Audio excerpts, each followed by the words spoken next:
여러분 반갑습니다. 박혜진입니다. 지난 6.13 지방선거로 민선 7기 경남도정이 출발했습니다.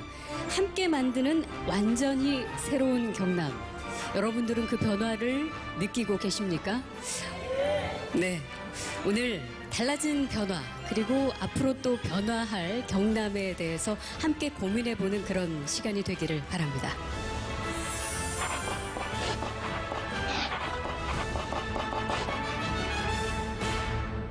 경남도정의 방향은 경제와 민생을 최우선으로 하는 아직까지는 체감하기는 좀 이런 것 같습니다. 정말 절박합니다. 김경수 지사님께서 관심을 가져야 될 구체적인 대답을 해주셨으면 좋겠습니다. 새로운 경남으로 함께 갑시다. 제 질문은 질문이자 훈련입니다.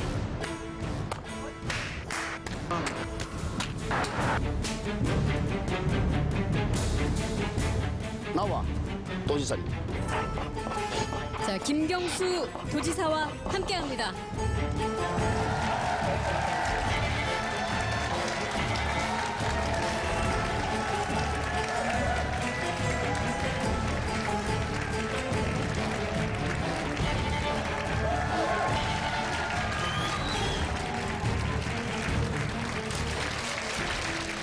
네, 나와 도지사 이렇게 시작을 했거든요. 이거 굉장히 도전적인 주문이었는데 어떻게 들으셨어요? 원래 MBC에서 저한테 출연 요청할 때는요, 편하게 와서 간담회 하면 된다고 하더니 이 준비하는데 보니까 청문회예요.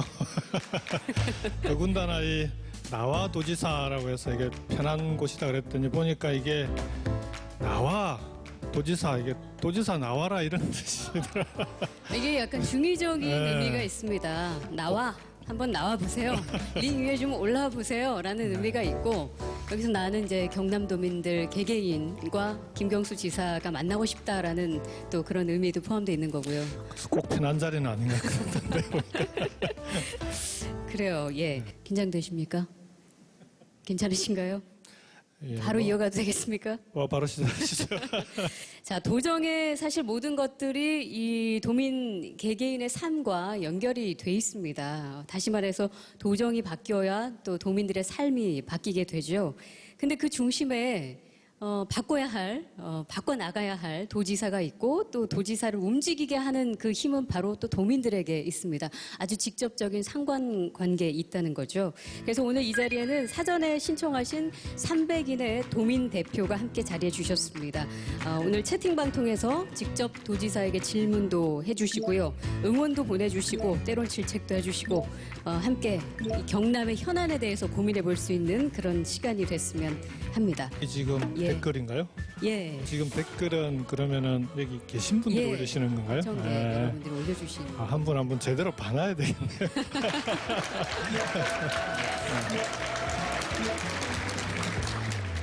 자, 오늘 이 자리가 그렇게 편한 자리만은 아닌 것 같다 하셨는데, 사실 오늘 질문들이 웬만한 기자들이 하는 질문들보다 꽤 날카로울 수 있습니다. 이렇게 질문을 굉장히 많이 받으실 텐데 혹시 부담스러우신가요? 부담스럽다기보다는 각오하고 나왔습니다. 각오하셨습니까? 자, 아마 쉽지 않을 겁니다. 예. 대답 아주 잘 하실 수 있도록 팁을 좀 알려주시겠다는 분이 계시거든요. 영상으로 만나보겠습니다. 김경수 도지사님, 김지사님, 김지사님, 아시다시피 매우 훌륭한 김어준입니다.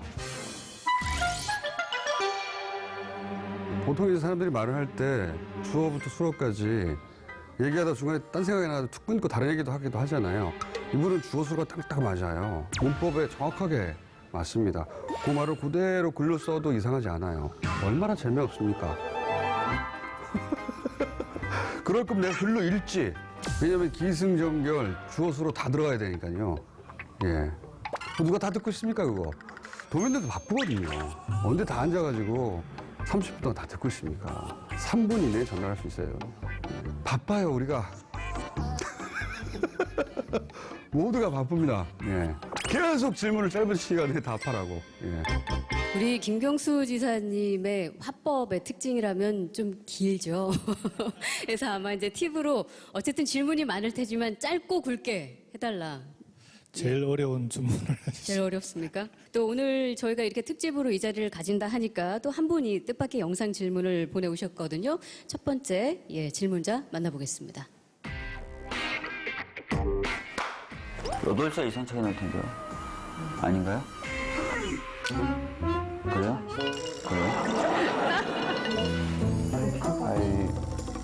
듣고 싶은 게 있다면 뭐 좀 가벼운 질문 몇 가지 좀.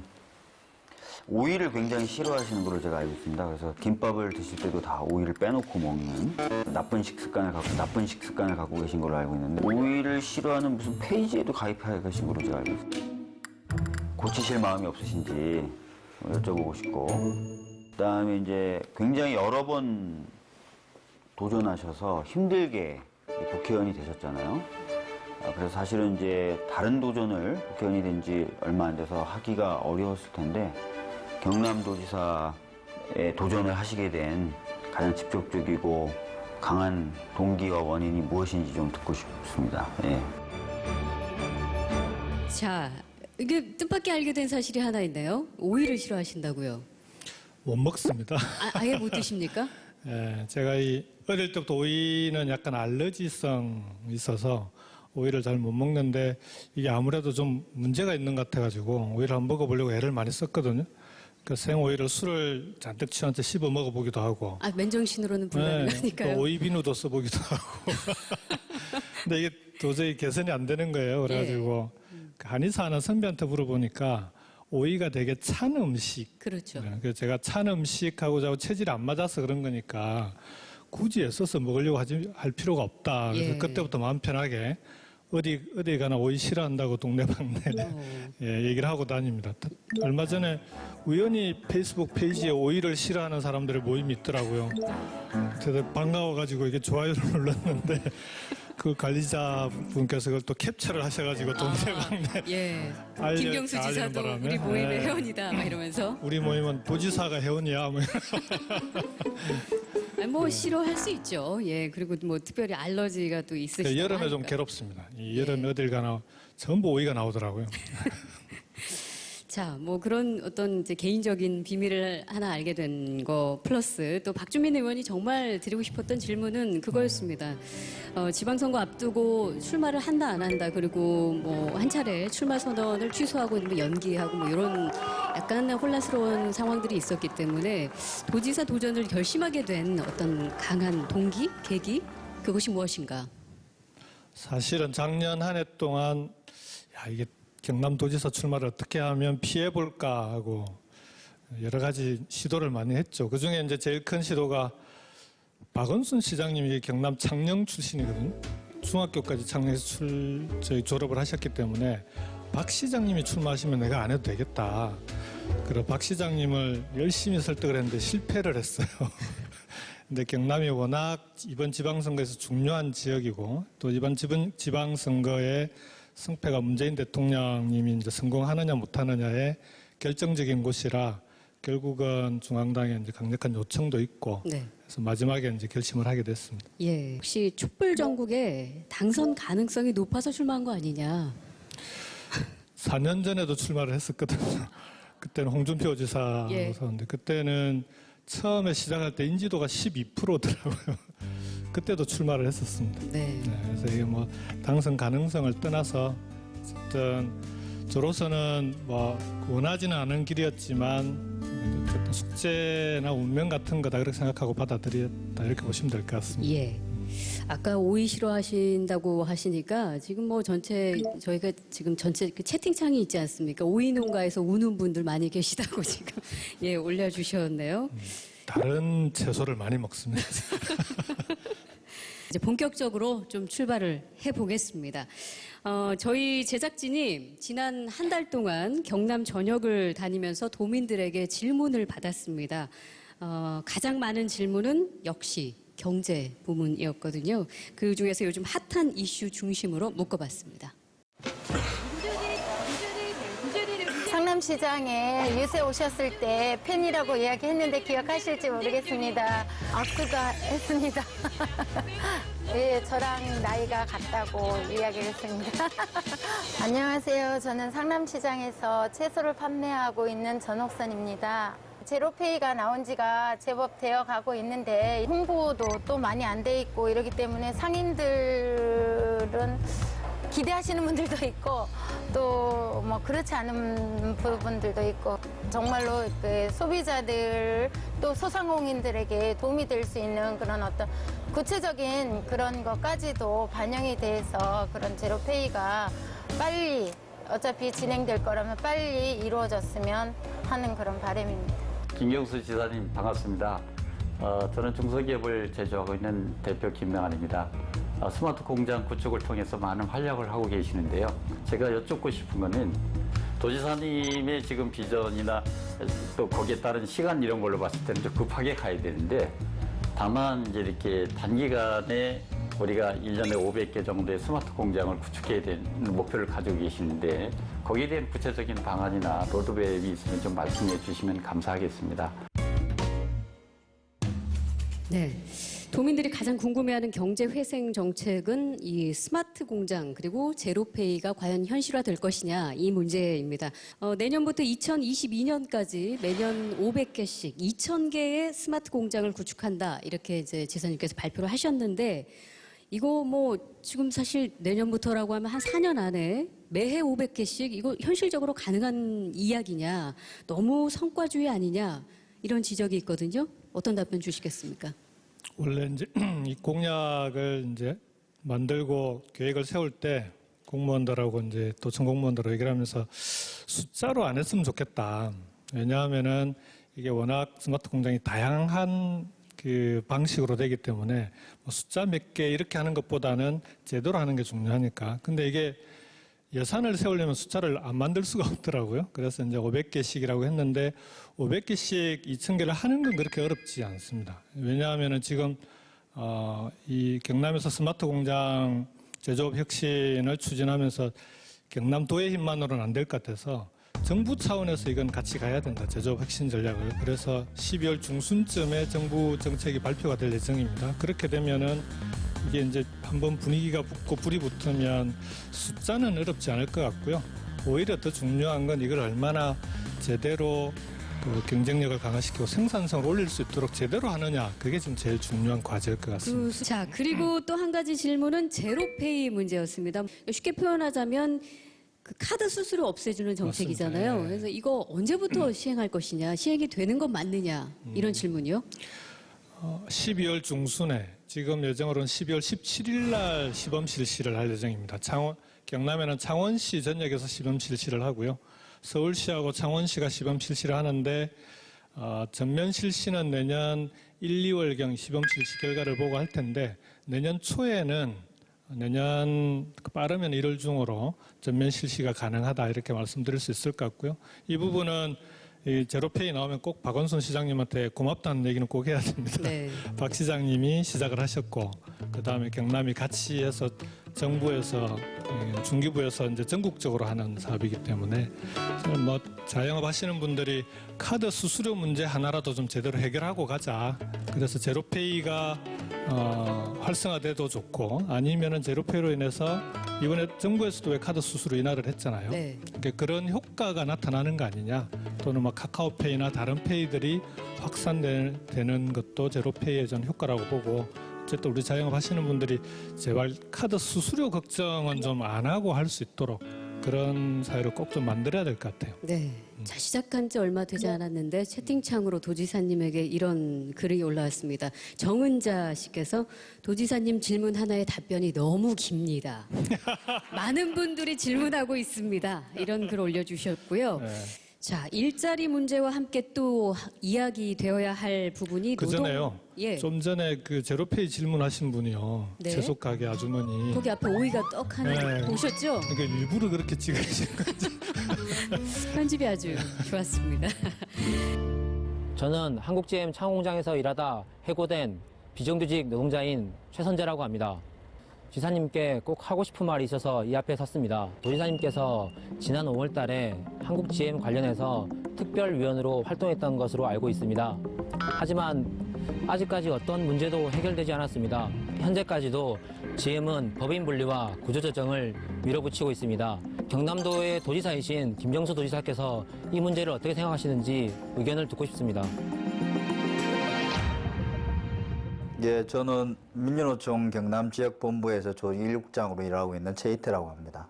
김경수 지사님은 지금 스마트 공장을 하면 일자리도 늘어나고 이게 수익이 늘어나기 때문에 우리한테 좋습니다. 이거를 주장하시는데, 그러면 그렇게 되면 거기에 대한 국민들이 이제 직간접적인 비용을 통해서 이제 그걸 지원해 준 거잖아요. 그러면 거기에 대한 이익이 환수가 돼야 되겠죠. 근데 현재 우리 사회 구조를 보면 그 이익이 고르게 돌아가기 어려운 거죠. 그러면 정치나 행정을 책임지는 분들은 기술 발전에 노력하되 그 기술 발전의 결과가 다수의 국민들에게 돌아갈 수 있도록 하는 이걸 노력해야 돼요. 그럼 예를 들면 그런 것들이 뭐 경기도에서 하는 것처럼 뭐 청년수당이라든지 이렇게 해서 일자리가 없거나 일자리를 구하려고 하는 분들에게 잠시나마 그런 희망이 될 수 있는 그런 것들로 돌아갈 수 있게 하고, 더군다나 저희는 이제 노동자를 대변하는 입장이기 때문에 그 과정에서 오히려 노동자들이 희생되거나 소외돼서는 안 되는, 그게 중요한 거겠죠. 질문이 심각한 만큼 경남이 어렵네요. 유유 익명으로 그런 문자도 올려주셨고요. 간담회가 아니라 청문회가 맞네요. 보니까. 그 아까 이제 스마트 공장 때문에 걱정하신 그 민주노총 우리 조직 국장님이신데, 스마트 공장을 공장 자동화로 생각하시고 그 노동자들이 일자리를 잃는 거 아니냐 이렇게 이해하시는 분들이 많은데, 직접 독일을 갔다 온 팀도 그렇고 우리가 일본 가서 본 것도 그렇고 이건 이제 단순한 자동화가 아니라 이 지능화라고 합니다. 그런데 이건 스마트 공장을 진행하면서 기존에 일하고 있던 사람들이 함께 재교육을 통해서 같이 만들어가는 그런 과정으로 다 진행을 했고요. 그리고 실제 결과도 그렇게 되고 있어서 그 걱정은 안 하셔도 될 것 같습니다. 실제 일본에 갔을 때도 환학이라고 하는 로봇 공장인데 거기는 규모도 엄청나고 실제로 수준도 되게 높은데, 그래서 이제 그쪽에 사람이 잘 안 보이길래 기존에 일하던 사람들 다 어디 갔어요? 그러니까 이 한쪽에서 이제 연구직으로 많이 가 있고, 그 다음에 실제 꼭 사람이 하지 않으면 안 되는 일들이 아무리 로봇이 하더라도 꼭 사람이 해야 되는 일들이 있더라고요. 그래서 기존에 있던 사람들 한 명도 자른 사람이 없습니다라는 게 그쪽의 답이었습니다. 생산성이 높아지니까 단가가 줄잖아요.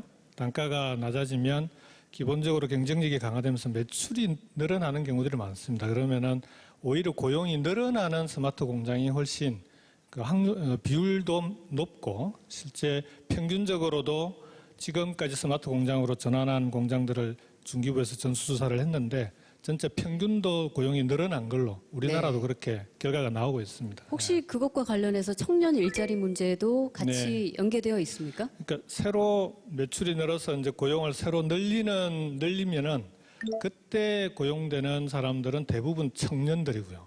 또 여성들이고. 왜냐하면은 이 지능화된 설비를 운영을 하려면은 최소한 패드나 모니터로 직접 이 설비를 운영을 해야 되는데, 이건 젊은 분들이 아무래도 익숙하기도 하고, 그 다음에 제품을 만들고 나서 그 뒤에 디자인이나 이 후처리 공정이라고 하잖아요. 이게 포장하고 하는 그쪽이 중요해지니까 그쪽은 또 여성들이 강하고, 그러면서 이제 청년과 여성 고용이 집중적으로 늘어나는 게 스마트 공장 이제 효과더라고요. 그래서 스마트 공장을 좀 최대한 늘려 나가면은 지금 문제가 되고 있는 청년 고용이나 여성 고용도 함께 해결해 나가는 한 방법이 될 수 있겠다. 그렇게 생각합니다. 일자리 문제는 아무래도 관심이 많아서 그런지 지금 이 채팅창에도 보성님께서 일자리 많이 늘려달라는 의견을 주셨고, 덧붙여서 최근에 광주형 일자리라고 시에서 직접 나서서 임금을 조금 줄이되 일자리를 늘리고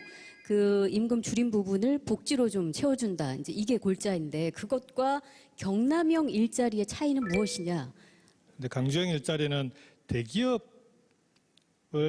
그 산단에 유치를 하고 대기업 노동자들의 임금이 워낙 높으니까 그걸 좀 낮춰서 대신에 주변에 이제 주거나 보육 복지 시설들을 주변에 배치해서 임금 감소분을 보전하겠다. 이게 이제 광주형 일자리거든요. 예. 이제 경남은 스마트 공장으로 바뀌면은 스마트 공장으로 바뀌는 중소기업들을 대상으로 하는 겁니다. 그래서 스마트 산단에 중소기업 스마트 공장이 들어오면 이제 중소기업에서 매출이 늘고 하면은 이제 임금도 올라갈 수 있겠지만 아무래도 대기업하고는 격차가 많이 나니까 그러면 그 중소기업 스마트 공장 일자리 산단 옆에다가 근로자 아파트, 보육, 복지시설들을 정부와 지방정부가 배치를 하는 거죠. 그러면은 임금을 안 올려도 생활임금이 올라가는 그런 효과가 나니까 그래서 우리는 중소기업, 특히 스마트 공장과 결합한 산단을 통해서 일자리를 만들겠다. 그게 이제 경남형 일자리입니다. 그래서 정부가 강주형 일자리는 대기업과 하는, 그건 추진하는 대로 지원하지만 오히려 더 집중해야 될 곳은 중소기업들의 노동자들의 임금을 올리는, 그래서 좋은 일자리가 되게 만드는, 그래서 이제 경남형이라고만 하긴 좀 어렵지 않겠냐. 스마트 일자리로 가자. 네. 그래서 경남형 스마트 일자리다 이렇게 얘기를 합니다. 네. 또 좀 길었나요?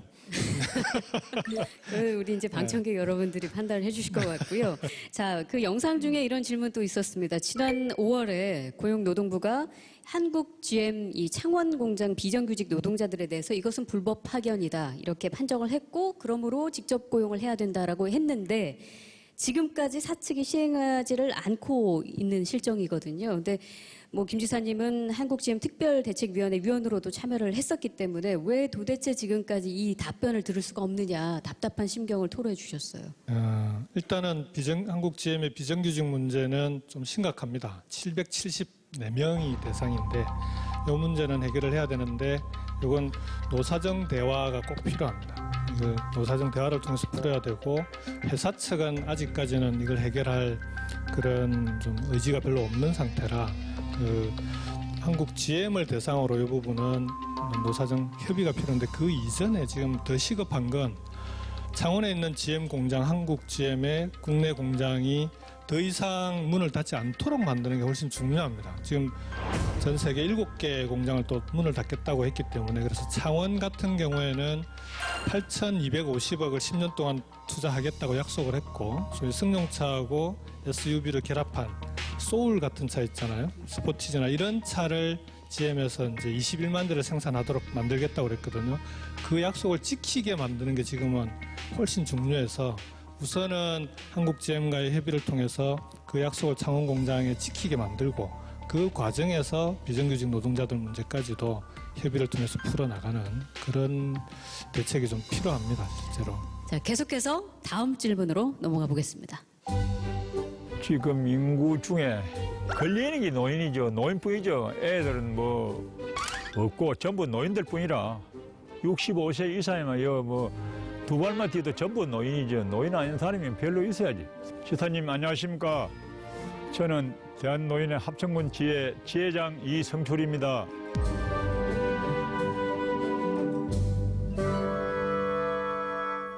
그런 걸 방지하기 위해서 공동 주거시설이 필요하다 이렇게 보면 되겠습니다. 뭐 지사님께서 예산 많이 빌어갖고 많이 해주면 제일 좋겠죠. 그거 부탁하겠습니다. 네, 반갑습니다. 저는 창원 장애인권센터 소장 황현녀입니다. 네, 전국 17개 광역시도 중에서 장애인권 조례가 제정되지 않은 곳은 경남이 유일합니다. 장애인권을 최우선으로 생각한다면 장애인권 조례 제정되지 않을 이유가 없습니다. 그리고 김경수 도지사님이 공약에 장애인권 조례 제정하겠다고 약속을 하셨거든요. 이제는 정말 인권 조례 제정되어야 되지 않겠습니까? 김경수 도지사님. 예, 안녕하세요. 저 만영은이라고 합니다. 베트남에서 왔습니다. 우리 애기 낳았을 때 멀리 가야 됐어요. 진주에서 가야 돼요. 남편은 안 바쁘면 그 병원에 대주고 뭐 좀 급하게 하지 않았으면은 좀 뭐 그냥 참았어요. 그냥 참았어요. 결혼 이민자들이 경우에는 멀리 가면 지도 잘 모르겠고 또 의사소통 좀 힘들잖아요. 그래서 병원 같은 거 산모 그거 시설 치료소 같은 있으면 좋겠습니다. 사실 저기 전남 해남 같은 경우에는 도에서 공공산후조리원을 직접 운영하는 그런 경우도 있다고 합니다. 그래서 그 비결 때문인지 해남은 6년째 출산율 전국 2위를 고수하고 있다. 이런 뉴스도 본 기억이 나는데 우리 이제 경남 안에 이 군 지역에 분만이 가능한 곳이 3곳밖에 없습니다. 군이 11개 군인데 그래서 나머지 군들은 이 분만을 하려면은 다른 데로 가야 돼요. 그래서 이 문제를 해결하는 게 우선은 제일 급합니다. 어쨌든 분만하고 산부인 임신하신 임산부들에 대한 진단이나 이런 걸 해야 되는데 당장 그 지역에 병원이 없으니까 그래서 우선은 찾아가는 산부인과라고 해서요. 큰 대형 트럭에 의료진들이 함께해서 각 군 지역을 쭉 돌게 돼 있습니다. 그래서 한 개 군에 월 한 3회에서 5회 정도 찾아갈 수 있도록 그렇게 했고 그 다음에 중기 과제로는 이 분만 시설이 없는 군 지역에 분만 시설을 새로 만들어서 지원할 수 있도록 왜냐하면은 그냥 이 병원을 만들면은 수지가 안 맞잖아요. 애들 없어. 그래서 여긴 지원을 하지 않으면은 안 되게 돼 있습니다. 특히 서부 경남 지역은 공공병원이 꼭 필요합니다. 진주의료원 없어지면서 여러 가지 문제가 많이 생겼는데 이 진주의료원 하나만이 아니라 이런 한 서너 개 군에 하나 정도씩의 공공 거점병원을 꼭 만들어서 보건의료와 출산, 분만을 함께 좀 풀 수 있도록 그렇게 만들어야 되는 상황입니다. 네, 그리고 아까 산부인과 없는 지역에 이제 병원이 개원을 하는 경우에는 뭐 개원 장려금이랄지 세제 혜택이랄지 운영비 지원이 꼭 필요합니다. 그런 부분이 보완이 되면 좋겠다가 있었고요. 그리고 어르신이 이제 영상에 나오셔서 두 발로 걸으면 다 노인이다 이런 어떤 삶을 통찰하는 듯한 그런 말씀을 해주셨는데 사실 그동안의 노인 복지라고 한다면 노인을 그냥 보살피는 그런 정책들이 있었다면 말씀하신 대로 지금은 이제 공동체 속에서 서로가 의지하면서 서로 도움을 주고 받는 게 효과가 크다 그런 의견들이 많거든요. 그래서 나온 것이 노인 공동 주거 시설이거든요. 이게 처음에 의령군에서 창안을 해서 지금 뭐 전국적으로 확대되는 그런 분위기이긴 한데 아직 경남에 없는 곳도 상당히 있는 것 같습니다. 예산이 이게 많이 드는 일인가요? 경남에서 제일 먼저 실시를 했습니다. 이게 2007년도에 의령 6옥 마을에서 시작을 했는데 지금은 경남도 내 18개 시군에 전부 다 설치가 되어 있습니다. 총 122개소가 되어 있고요. 설치 비용이 그렇게 많이 들지는 않습니다. 하나 설치하는데 보통 한 1,500만 원 정도 지원이 되고 이후에 운영할 때는 시군에서 운영비를 지원하는 형식으로 하는데 근데 이게 정말 필요한 게요. 이 경남이 다른 시도에 비해서 혼자 사는 어르신 비율이 높아요. 그러니까 독거 어르신들이 많아서 그분들은 이런 공동생활 가정이라고 하는데 이런 걸 만들어 드리지 않으면은 예를 들면 고독사라든지 이런 문제들이 생겨서 이 마을에 공동생활 가정이 생긴 마을에는 고독사가 단 한 건도 없었습니다. 지금까지. 그래서 이 부분은 앞으로도 계속 없는 마을에는 계속 확대해 나가는 걸로 이렇게 좀 추진해 가고 있습니다. 자, 그리고 또 한 가지 중요한 문제, 전국 광역 시도 중에서 유일하게 장애인 인권 조례가 없는 곳이 경남이다. 이거 굉장히 아픈 질문입니다. 마치 매해 이제 나오는 이야기가 올해 안에 꼭 된다 하다가 이게 벌써 몇 년째 흐른 건데 사실 지사님이 공약한 부분이기도 하죠. 되겠죠? 지금 도의회에 조례가 발의가 돼 있습니다. 7월 달에 했는데 왜 아직 안 되고 있냐 그러면 이 조례를 놓고 장애인 단체들 간의 이견이 있어요. 그래서 이걸 통과시키는 거는 어렵지 않은데 이게 장애인 단체들 간의 이견을 해소하지 않고 통과시키면은 이게 또 갈등의 씨앗이 되니까 그래서 이 부분은 지금 얼마 전에도 7개 장애인 단체들을 모아서 같이 간담회도 하고 해서 이런 이견들을 해소한 다음에 그걸 다 반영한 조례로 통과시키려고 아마 내년 한 상반기 3, 4월경에는 통과되지 않을까 싶습니다. 실제로 경남만 안 돼 있어요, 이게. 그러니까요. 아마 올해 안에는 꼭 이루어질 수 있기를. 내년 3, 4월. 내년 3, 4월. 죄송합니다. 우선 아이가 몇 명인지 먼저 여쭤보고 싶어요. 그 질문을 하는 이유는 경험을 해봐야 그 사람 마음을 알 수가 있거든요. 그걸 먼저 여쭤보고 싶어요. 그건 보육과 교육은 사회 문제이기도 하거든요. 근데 실질적으로 국공립 유치원은 8시부터 6시까지밖에 운영을 안 해요. 그리고 방학 기간도 병설 유치원 같은 경우는 한 달이나 되거든요. 그리고 차량 운행도 안 하고. 그럼 처음부터 일하는 엄마들은 국공립 유치원을 보내고 싶어도 보낼 수가 없는 선택의 제한 사항이 있을 수밖에 없어요. 그래서 무조건적으로 국공립 유치원의 양을 늘리겠다는 그런 생각보다는 양과 질을 같이 개선해야 된다고 생각을 합니다. 이에 관해서 어떤 대안을 갖고 계십니까? 네, 안녕하세요, 도지사님. 지난 10월 31일 저희 창원중앙여자고등학교를 방문해 주셨을 때 학생 대표로 환영 인사를 한 2학년 정교 부회장 윤진선입니다. 피부가 하얗시고 잘생기셨던 기억이 나요. 친구들한테도 얘기해봤는데 친구들이 막 스킨 뭐 쓰시는지 궁금하다고.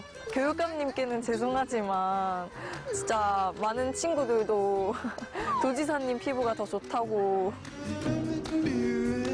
그냥 그 경상남도의 한 학생으로 말씀드리겠습니다. 솔직히 대부분의 여고생들이 시험 끝나고 밥 먹고 그다음 노래방 가고 영화 한 편 보고 끝이란 말이에요. 거의 공부하다가 뭐 열기도 식힐 겸 해서 문화생활을 즐길 수도 있는 건데 서울에 있는 고척돔까지 가가지고 공연을 보고 오는 친구들이 많단 말이에요.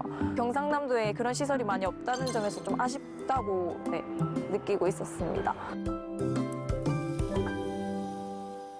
그러니까요. 예, 아무래도 청소년이다 보니까 지금 한참 외모에 관심이 많을 텐데 스킨 뭐 쓰세요? 제 아내가 주는 걸 씁니다. 뭐 한 가지만 바르시나요? 여러 가지 꼼꼼히 바르시나요? 주는 대로 바릅니다. 주는 대로? 그럼 잘 챙겨주시는 것 같은데 네. 제가 실제로 저도 이렇게 가깝게 뵙기는 처음인데 도자기 피부 맞습니다. 예, 팩트체크 해드리고요. 그리고 아까 대기실에서도 우유 드시더라고요. 아무래도 비결은 그것인 것 같습니다. 청소년들의 문화 공간 너무 없다. 시험이라도 끝나면 좀 스트레스 풀고 싶은데 늘려달라 이런 주문이 있었거든요. 학생들이 진짜 갈 데가 없어요. 제가 우리 애들 보면은 그렇더라고요. 아들 둘 보면은 PC방 가는 경우가 제일 많고 게임하러. 그 외에는 갈 데가 없고 얼마 전에 이제 창원에 재즈 파크라고 혹시 들어보셨어요? 서울에 가면은 한 달에 한 번씩 재즈 밴드, 빅밴드 공연을 한 달에 한 번씩 하는 곳이 있어요. 근데 입장료가 1,000원입니다. 예. 누구라도 갈 수 있고요. 네, 누구나 갈 수 있게 돼 있고. 그래서 재즈 좋아하시는 분들은 한 달에 한 번씩 그냥 부담 없이 즐길 수 있도록 돼 있는데 이제 200회 공연을 할 때 창원에 유치를 해서 공연을 한 번 한 적이 있는데 이쪽은 지방은 그런 걸 일부러 이제 유치하고 이 공연을 만들어야 되는 구조로 돼 있어서 청소년들한테는 어쨌든 첫 번째로는 학생들은 학교에서 이런 활동들을 스스로 많이 할 수 있도록 만들어줘야 되고 네. 두 번째는 외부의 이런 문화 공연이나 문화 프로그램들이 전반적으로 좀 많아져야 될 것 같아요. 실제로 좀 편하게 즐길 수 있는 그런 프로그램들을 많이 만드는 게 중요하고 세 번째로는 학교 바깥에 지금은 이제 청소년 문화의 집이라고 청소년들이 직접 운영할 수 있는 그런 문화의 집을 공간을 늘리고 있는데 이런 게 좀 다양하게 학교 그다음에 바깥의 사회 그다음 실제 여러 공연 문화나 이런 게 활발해지는 이런 게 좀 함께 가져야 이런 문제가 해결되지 않을까 싶습니다. 예. 아까 한 분이 자녀분 몇 분이시냐고. 예, 아들 둘입니다. 아들 둘이고 큰애는 얼마 전에 군대 제대했고요. 작은 애는 이제 대학교 1학년이고. 네. 지사님이 아이 둘, 아드님 두 분이시라고 하셨는데 키우면서 혹시 보육 문제로 힘들었던 적은 없으신가요?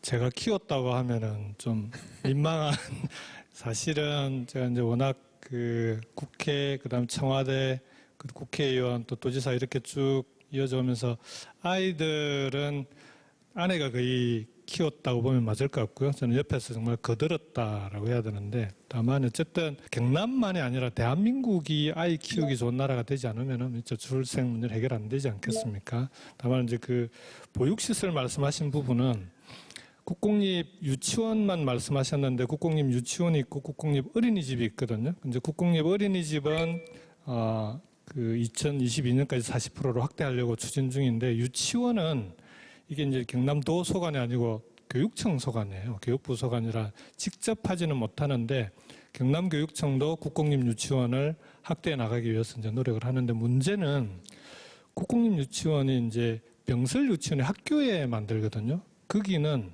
5시 이전에 문을 닫아요. 그러니까 맞벌이 하시는 분들은 이런 분들은 보내고 싶어도 보낼 수 없게 돼 있는 구조라 이 문제를 해결해야 국공립 유치원을 늘려도 실질적으로 우리 부모들한테 혜택이 가게끔 돼 있어서 그래서 그 이후에 돌봄 문제를 어떻게 해결할 거냐 이게 교육청하고 협의 중인 사항입니다. 예.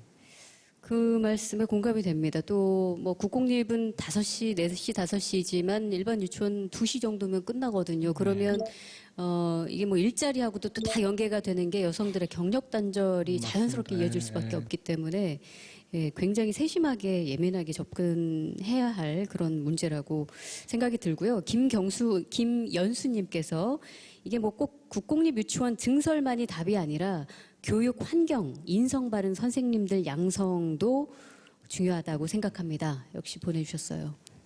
보육교사 문제인데요. 그래서 그 정부에서 사회서비스원을 만들어서 이제 보육교사들의 처우 개선을 같이 하게 돼 있는데 내년에 경남도 사회서비스원이 생깁니다. 그래서 보육교사들이 실제로 좀 지금 처우가 너무 열악한데 선생님이 행복하지 않으면 아이들이 행복하기 어렵습니다. 그래서 선생님들이 행복할 수 있도록 그렇게 만들어야 되고 경남도 내년에는 사회서비스원을 통해서 그렇게 만들려고 하고 있습니다. 예, 사실 정책을 만들고 이행을 하는 것뿐만 아니라 중요한 것은 지사님께 소중한 한 표를 행사했을 때는 그 정책이 끝까지 유지돼서 우리가 함께 누릴 수 있기를 바라는 그 기대심으로 아마 다 하셨을 거고 또 이 경남이 함께 발전했으면 하는 그런 마음으로 다 그 표를 드렸을 텐데 사실 그게 쉬운 일은 아닐 겁니다. 그래서 선배 단체장 한 분이 약간 응원과 또 질문을 담은 영상을 보내오셨거든요. 함께 보시겠습니다.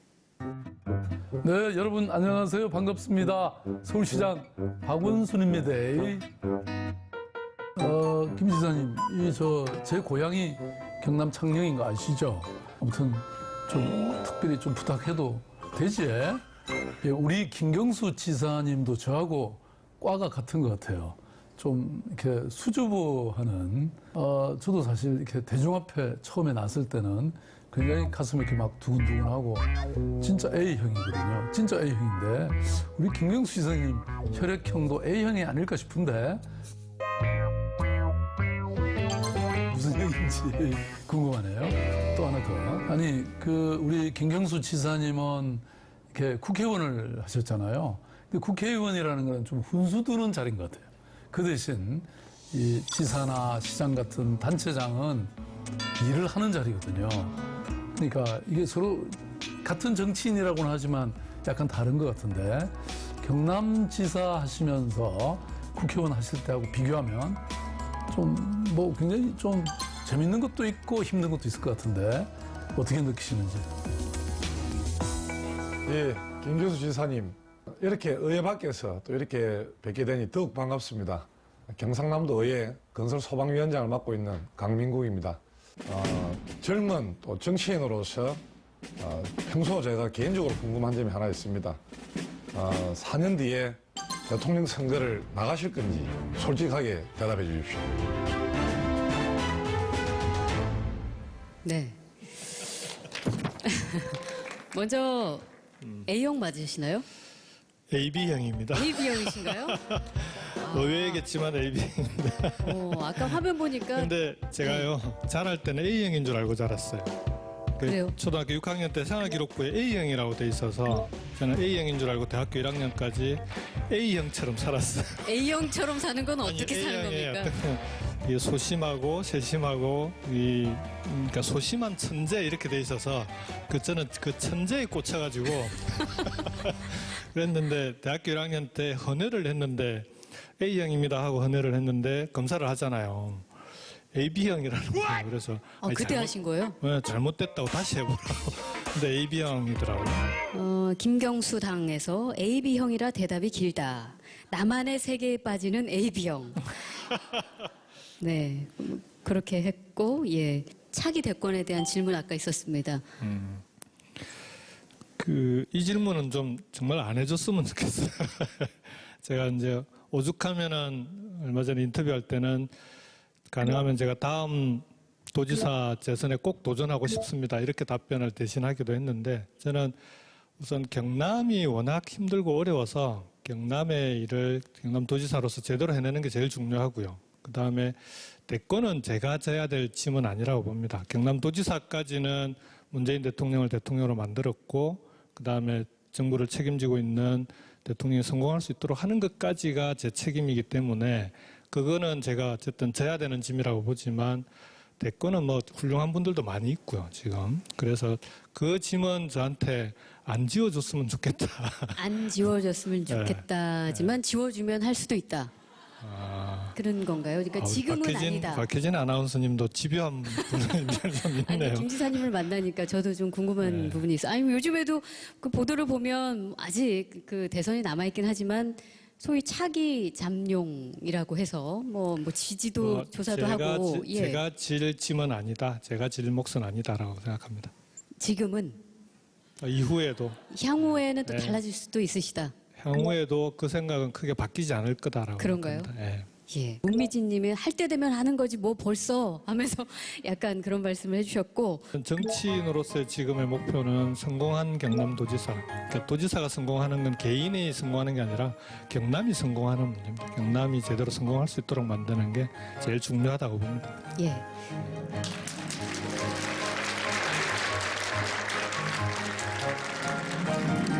자, 그런데 굉장히 어깨가 무겁긴 무거운 자리이죠. 경남도지사 자리가.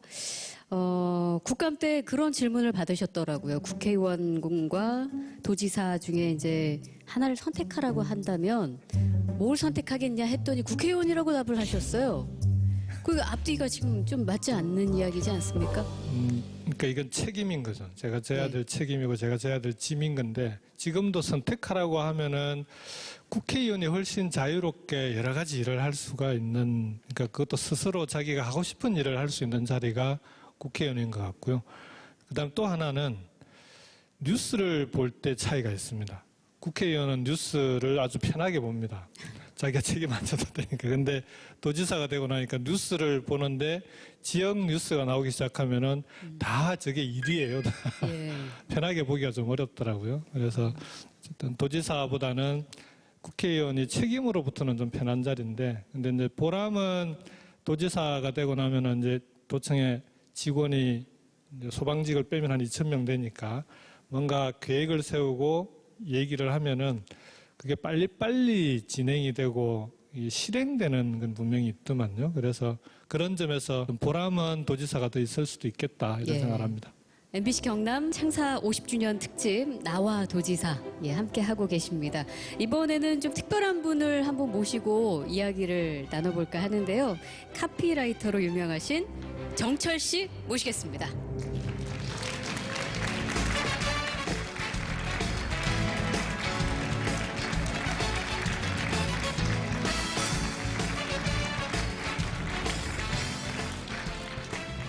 안녕하세요.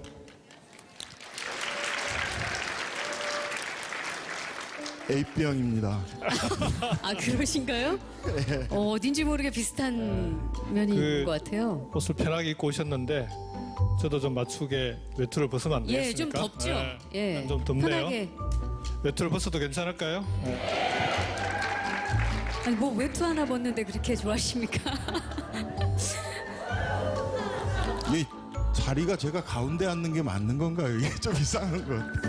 날카롭게 질문해 주실 그런 분으로 모셨어서 방금 이제 제가 카피라이터로 유명한 정철 씨 이렇게 소개를 해드렸는데 아마 뭐 알고 계신 분들은 많이 계시겠지만 잠깐 소개를 해드리자면 아마 이 문구를 보시면 아 하고 아실 겁니다. 사람이 먼저다. 나라를 나라답게. 예. 이런 걸 만드신 분입니다. 경수가 일합니다.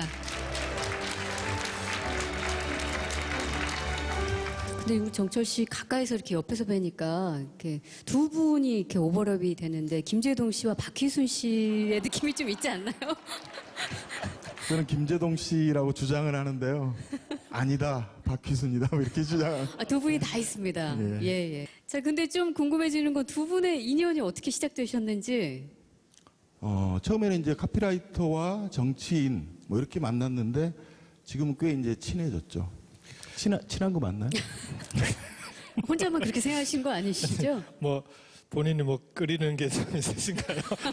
아니, 두 분이 AB형이시라면서요. 뭔가 있겠죠. 통하는 지점이. 네. 자, 근데 오늘 나와 도지사 이 특집으로 한다고 하니까요. 또 멋진 카피를 준비해 오셨다고 해서 좀 기대가 되거든요. 상당히 연구를 좀 하셨겠어요. 예, 우리가 이제 문학 작품을 읽을 때도 작가를 좀 알고 작품을 읽으면 이제 이해도가 높아지듯이 예. 김경수라는 정치인을 좀 이해하기 위해서는 사람 김경수를 좀 아는 게 좋을 것 같다 해서 첫 번째 카피는 사람 잘못 봤습니다. 네. 이건 뭐 제가 쓴 카피는 아닌데요. 이번 선거 때 캠프 개소식 때 연설문에 있는 내용인데요. 저는 마다하지 않겠습니다. 물러서지도 않겠습니다. 두려워하지도 않겠습니다. 분명히 경고합니다. 사람 잘못 봤습니다. 직접 쓰신 건가요, 어떤가요? 그러니까 초안을 갖고 와서 이제 그걸 최종적으로 이제 제가 다 수정해서 썼는데 그 초안에 들어있던 내용이기는 해요. 사람 잘못 봤습니다.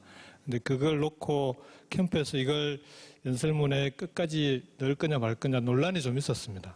그러니까 분명히 이 얘기가 들어간 연설을 하게 되면 다음날 신문의 제목은 사람 잘못 봤습니다인데 그렇게 하는 게 맞냐 뭐 그런 논란이 있었는데 제가 하자고 했어요. 그때는 그 드루킹 사건으로 워낙 흑색선전이나 네거티브가 심할 때라 이건 피하면 안 된다. 이건 어쨌든 그 맞부딪혀 나가야 된다. 그래서 이제 개소식 때 그렇게 연설을 했던 기억이 있습니다. 정철 씨께서는 카피라이터가 직업이시니까 카피라이터의 입장으로 봤을 때 연설문을 평가해 주신다면? 제가 평가할 건 아니고요. 이제 뭐 모든 글이 그렇죠. 연설문도 마찬가지고 그 글 자체의 힘이나 울림이나 뭐 리듬이나 뭐 이런 것들이 이제 그 연설문을 완성시키는데 그것보다 중요한 거는 그 연설문이 누구 입에서 나오느냐가 굉장히 중요할 거라고 생각합니다. 근데 만약에 사람 잘못 봤습니다를 막 늘 뭐 스킨십 뛰어나고 뭐 이런 정치인 뭐 주먹 쥐고 맨날 싸우는 정치인이 했다면 그냥 울림이 없었을 거라고 생각하고요. 이게 김경수라는 정치인의 입에서 나왔기 때문에 굉장한 파괴력을 가진 게 아닌가 그런 생각합니다. 예. 자, 두 번째 카피는 뭐죠? 노경수, 문경수 뭐 이렇게 한번 잡아봤습니다. 김경수라는 정치인과 노무현, 문재인 이 두 사람은 뗄래야 뗄 수 없는 그런 두 분이라고 생각해서 이렇게 잡아봤는데요. 그러니까 지금 김경수 도지사님은 오른쪽 다리는 노무현이라는 거인의 어깨 위에 이렇게 걸쳐져 있고 또 왼쪽 다리는 문재인이라는 거인의 어깨에 이렇게 걸쳐서 두 사람을 딛고 서 있는 형국이라고 생각합니다. 그래서 이 두 사람과 뗄 수 없어서 결국은 끝까지 이 두 사람과 같이 가는 그런 정치인이 아닌가 그렇게 생각합니다. 예. 저로서는 고마운 일인 거죠. 그러니까 어쨌든 두 분과 같이 일을 할 수 있었고 제가 이건 이제 토론회 때 했던 얘기인데 어쨌든 두 분의 어깨 위에서 세상을 바라볼 수 있도록 그 다음에 대한민국을 운영하는 걸 지켜볼 수 있도록 해주신 분들이니까 저로서는 두 분께 이제 고마운 뜻에서 했던 얘기인데 이게 뭐 그 어깨 위에서라고 하는 표현이 맞냐 아니면 어깨에서라고 해야 되냐 그런 논란은 있긴 했었습니다. 아, 디테일하게. 네.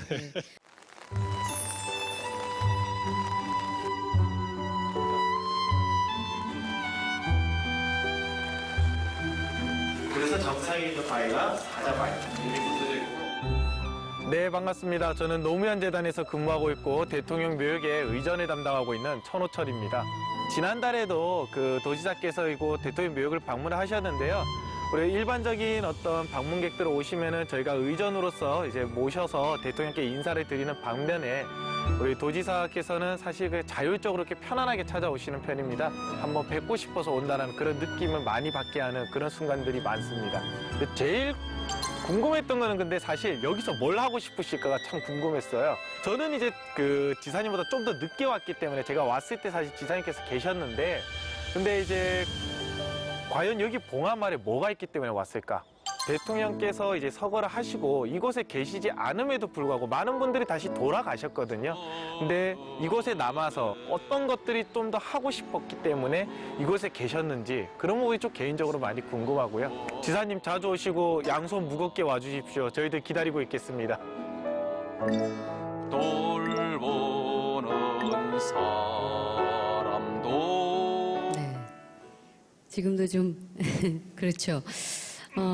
글쎄요, 김 지사께서 노무현 전 대통령과 봉하마을에 함께 내려가셨던 이유, 그리고 서거 이후에도 남으셨던 이유, 아마 다들 궁금하셨을 것 같아요. 청와대에 있을 때 이제 국정상황실에 있다가 일부속실에 대통령 탄핵에서 복귀하실 때 일부속실로 올라갔는데 그때 이제 아내하고 상의했던 게 내가 부속실로 올라가면은 퇴임 이후에 어쩌면 함께 가야 될지 모른다. 그때 한번 상의를 했습니다. 그래도 괜찮겠냐. 그랬더니 아내도 아니 그러면 좋지 뭐 오히려 저보다 더 대통령님을 좋아하는 그래서 편하게 이제 생각을 하고 있었는데 대통령이 아니나 다를까 봉화 내려오실 때 이제 같이 가자고 얘기를 하셔서 별 고민 없이 함께 내려왔습니다. 이제 내려와서 대통령님하고 같이 봉화에 있는데 두 가지였던 것 같아요. 봉화에서 하려고 했던 게 하나는 대통령께서 이제 대통령으로서도 이루지 못했던 꿈을 보니까 이건 국민들의 인식을 넘어서는 정치인, 국민들의 인식을 넘어서는 대통령은 나오기 어렵다. 그래서 국민들의 인식이 제일 중요하니까 다시 시민들이 훨씬 중요한 거 아니냐. 시민운동으로 시작했던 분이 대통령까지 하셨는데 다시 시민으로 돌아가서 시민민주주의가 대한민국을 미래를 결정짓는 거 아니냐. 시민이 주권자이고 그 주권을 현실 속에서 행사할 수 있는 그런 시대가 시민주권 시대라고 생각하거든요. 그걸 하나 해보고 싶다고 하시고 또 하나는 봉화가 지질이 못 사는 깡촌이었거든요. 그래서 이 봉화마을 농촌마을을 좀 아름답고 살기 좋은 농촌마을로 만들어서 그 모델을 전국으로 확산시키는 그래서 지역 대한민국이 골고루 발전하는 그런 걸 해보고 싶어 하셨는데 그리고 이제 둘 다 제대로 이제 못하고 가신 거잖아요. 그래서 그러면은 남아있는 우리가 그 숙제를 대신할 수밖에 없는 거 아니냐. 저는 그게 제가 어쨌든 대통령님께 배웠던 그리고 대통령님의 은혜를 입었던 사람으로서는 당연히 남아서 그 숙제를 대신해야 된다라고 생각을 했었고요. 지금도 그 숙제를 해나가는 과정이다 이렇게 생각을 합니다. 대통령님한테 배운 것 중에는 요즘도 그런 생각을 많이 하는데 이제 대통령님 정말 집요하게 원칙을 강조하셨던 분인데 어려울수록 원칙으로 돌아가라 이런 얘기를 자주 하셨어요. 원칙을 지키고 차라리 패배하는 게 낫다. 원칙을 어기고 승리하는 것보다는. 근데 지나면 지날수록 정치를 계속하면 할수록 왜 그렇게 말씀하셨는지 그런 걸 많이 느끼게 되는 것 같아요. 예. 아까 문재인 대통령, 노무현 대통령 두 분 이제 말씀을 했는데요. 두 분의 차이? 저는 그런 생각을 해봤는데요. 문재인 대통령은 이렇게 사람을 만나면 가슴을 내어주는 사람이라면 노무현 대통령은 등을 내어주는 사람일 것 같다. 그러니까 문재인 대통령은 이렇게 안아주는 사람이면은 노무현 대통령은 등을 이렇게 보이면서 어피소 뭐 이런 말을 하실 그런 분인 것 같다. 같지만 굉장히 좀 약간 다른 면이 있죠. 역시 카피라이터라 그 표현이 참 멋졌네요. 예, 가슴과 등을 내어주는 두 분의 그 대통령을 그렇게 표현해 주셨는데, 저희 지금 함께하는 프로그램의 제목이 나와 도지사입니다.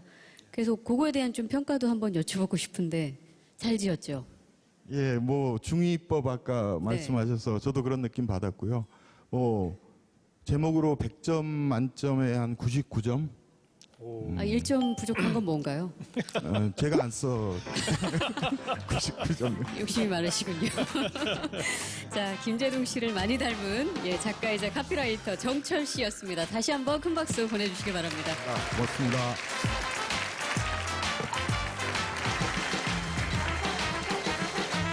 김경수 도지사에 대해서 어떻게 생각하십니까? 어떻게 생각하세요? 민감한 거잖아. 나부터 할 수. 소위 이제 경상도 말로 매가리가 없다는 얘기가 좀 있어요. 화나는 일도 좀 참으시는 스타일이신 것 같긴 해요. 네네. 근데 실제 화내면 무섭냐? 이게 트로트를 어른들 좋아하니까 많이 부르시는데 이 꺾는 거는 하긴 합디다 하는데 소위 이제 맛이라 그러죠. 그거 좀 부족한 거예요. 그러니까 꺾는 것도 약간 배우신 느낌이에요.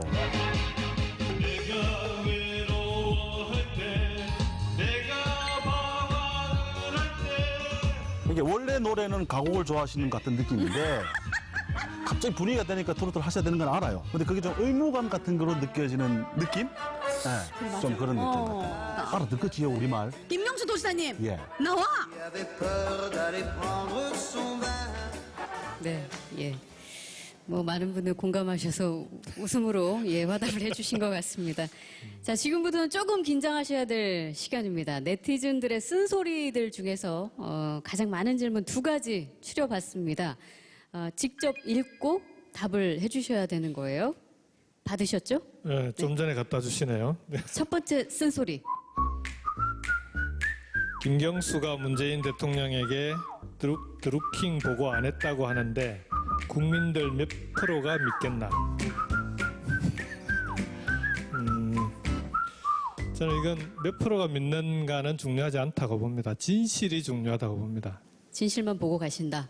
네, 그리고 그 실제로 세상에 비밀은 없습니다. 언젠가는 다 밝혀지게 돼 있고요. 그리고 재판을 지금 12월 말까지 매주 받게 돼 있는데 지금 4번 공판을 진행했는데 한 번씩 진행될 때마다 실제로 이번 과정이 어떻게 됐는지 하나하나 저는 드러나고 있다 이렇게 생각합니다.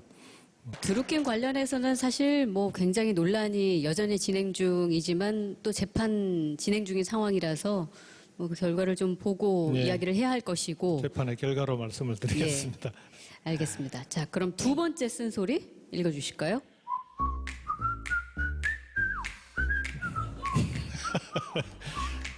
진짜 쓴소리들만 준비해왔네요. 노무현 문재인 마케팅 언제까지 할 건데 저는 제가 마케팅을 한다고 생각해 본 적은 한 번도 없고요. 2분께 아까도 말씀드렸지만 2분과 함께 대한민국을 2분이 운영하고 경영하는 모습을 옆에서 지켜볼 수 있었던 저는 행운아라고 생각합니다. 그래서 그때 배운 걸 지금도 노무현 대통령님이 못다 이룬 꿈을 이루는 게 제 숙제고 문재인 대통령이 성공하는 대통령이 되는 게 대한민국이 성공하는 길이다. 그렇게 생각하고요. 그렇게 되기 위해서 노력하고 있다. 이렇게 말씀을 드리겠습니다. 예, 그러면 노무현 문재인을 뺀 김경수로서는 어떻게 갈 것이다. 한마디로 하신다면요. 지금 하고 있는 게 뭐 그런 것 아니겠나 싶고요. 그러니까 노무현 대통령님, 문재인 대통령님과 배운 걸 지금 경남도에서 실현하고 있다라고 하면은 지금은 그 일을 하고 있는 건 김경수다라고 생각합니다.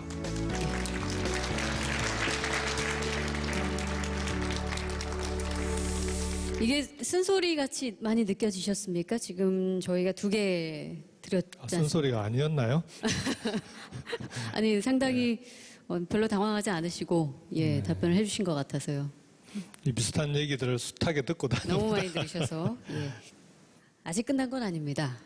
김 지사님 가까운 곳에 계시는 분들이 또 쓴소리 영상을 보내주셨다고 하거든요.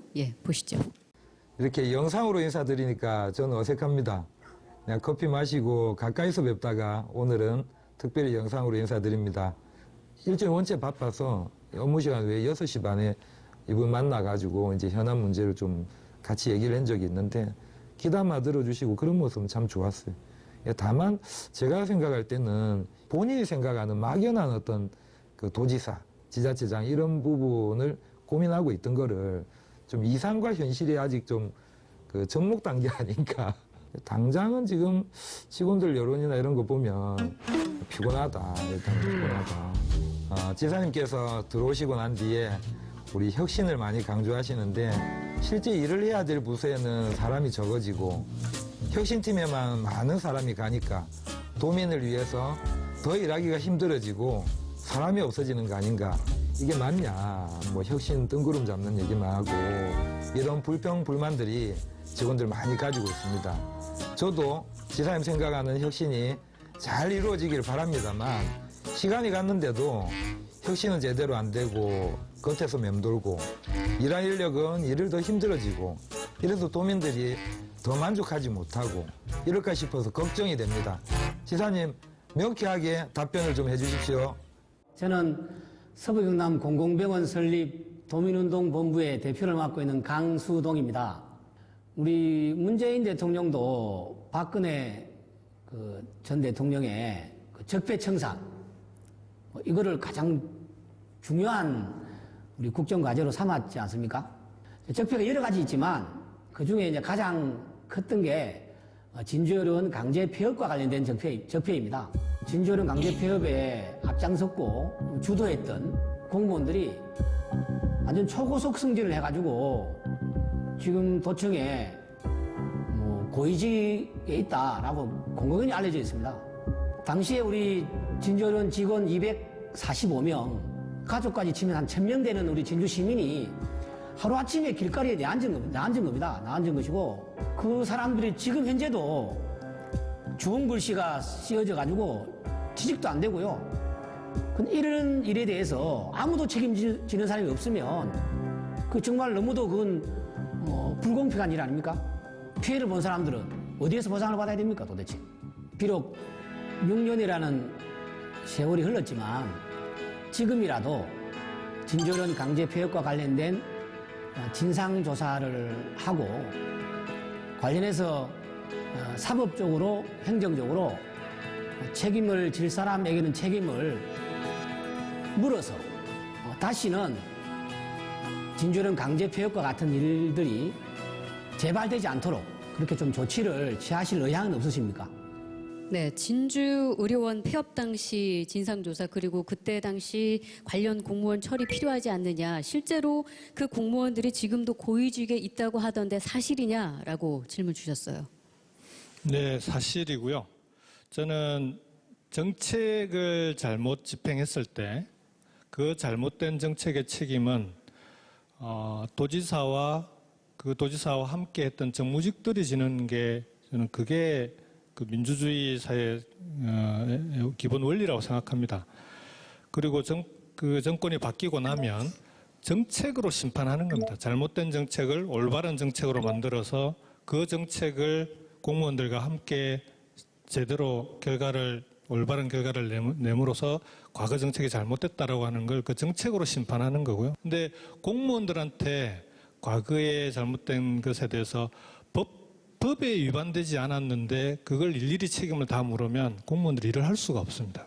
그래서 그 부분에 대해서는 법적으로 문제가 있었거나 또는 그 책임을 꼭 져야 되는 부분에 대해서는 당연히 그건 엄중하게 책임을 물어야 된다고 보지만 지금까지 제가 이제 이리저리 살펴본 바에 의하면 이거는 전임 지사가 정치적으로 책임지는 게 맞고요. 그리고 그 부분에 대해 잘못된 정책을 다시 제대로 바로잡아서 그 일을 경남도의 공무원들이 제대로 하게끔 만드는 그게 좀 맞다고 봅니다. 예. 자, 그전에는 이제 도청 직원들이 커피 한잔 하면서 이런 얘기 주로 하는데 정색하고 또 질문을 주신 게 노조위원장님을 혁신 추진단으로 파견을 해야 되거든요. 아니 근데 그 피곤하시다고 하시면서 중요한 질문을 해주신 게 방금 혁신을 잠깐 우회적으로 좀 설명해 주셨지만 혁신이라는 말들을 참 많이 하죠. 그리고 얼핏 듣기에는 굉장히 멋스러운 단어이기도 합니다. 그런데 그게 혹시 수사나 그럴듯한 말로 그쳐버릴까 봐 굉장히 우려하는 시선들이 많이 있죠. 그래서 도대체 지사님이 말씀하시는 혁신의 실체가 무엇이냐라는 거거든요. 아까 제일 처음에 이제 자막에 떴던 게 함께 만드는 완전히 새로운 경남 이렇게 돼 있었잖아요. 그래서 이게 새로운 경남도 아니고 완전히 새로운 경남이라고 돼 있는데 그 완전히의 혁신의 의미가 들어가 있다고 봅니다. 새로운 건 와서 뭐든지 새롭게 하면은 시간이 흘렀기 때문에 다 새롭게 되는데 이게 완전히 새롭게 되려면 근본적인 구조와 토대를 바꾸지 않으면 안 됩니다. 경남이 그동안 몇십 년 동안 거의 바뀌지 않고 쭉 이대로 흘러왔기 때문에 작은 거 하나도 과거의 방식으로 그대로 진행을 하면은 바뀌질 않습니다. 그래서 도정도 마찬가지로 우리 도청 공무원들한테 조금 다르게 보고 그리고 다른 시각과 다른 방식으로 바꾸려고 해보자라고 이제 혁신을 주문하고 있는데 아무래도 이제 기존에 하지 않았던 방식으로 하려고 하니까 좀 힘든데요. 우선 예를 하나 들자면 혹시 도청에 회의실 와보신 분들은 금방 아실 텐데 회의실의 집기가요. 거의 20, 30년 전에 고리타분한 옛날 집기들로 돼 있어요. 근데 이제는 도민들이 와서 함께 회의도 해야 되고 그 다음에 회의를 할 때 보면은 늘 이렇게 뭐 이 똑같은 대형으로만 하는 게 아니라 어떨 때 보면 세모 형태로 앉아서 회의도 해야 되고 어떨 때는 이걸 책상을 다 치우고 그냥 편하게 앉아서도 회의를 해봐야 되고 접촉이 많아져야 되는데 회의실부터 공간이 바뀌어야 되거든요. 그래서 그런 게 혁신인 거죠. 그러니까 그런 걸 주문하니까 이게 뭐 잘 해왔는데 그래서 좀 피곤해하거나 하는 게 있는데 이 부분은 좀 시간이 지나면 금방 익숙해질 거라고 봅니다.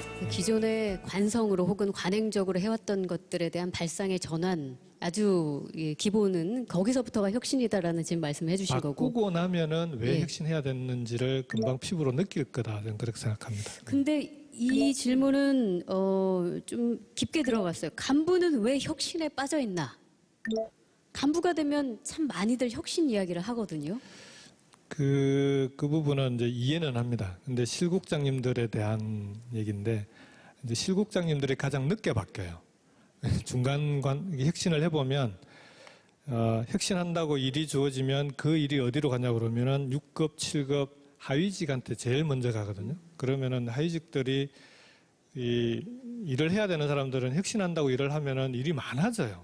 그러다 보면은 실국장은 안 바뀌고 왜 우리만 바꾸라고 하냐. 실국장은 왜 혁신 안 하고 우리만 혁신하라고 하냐. 이제 이게 초기 단계의 혁신의 이제 저항, 이제 변화의 그 장애물이 되는 건데 저는 이건 실국장들은 끊임없이 오히려 더 자주 혁신의 필요성이나 이런 걸 계속 토론하고 해나가기 때문에 시간이 지나면은 가장 먼저 바뀌는 것도 실국장 간부들부터 바뀔 거라고 생각합니다. 예, 네. 잠깐 반응이 하나 올라왔는데 아까 진주의료원 폐업 관련해서 질문이 하나 있어서 전해드리자면 진주의료원 폐업 다음 어떻게 지금 돼가고 있는 건가요?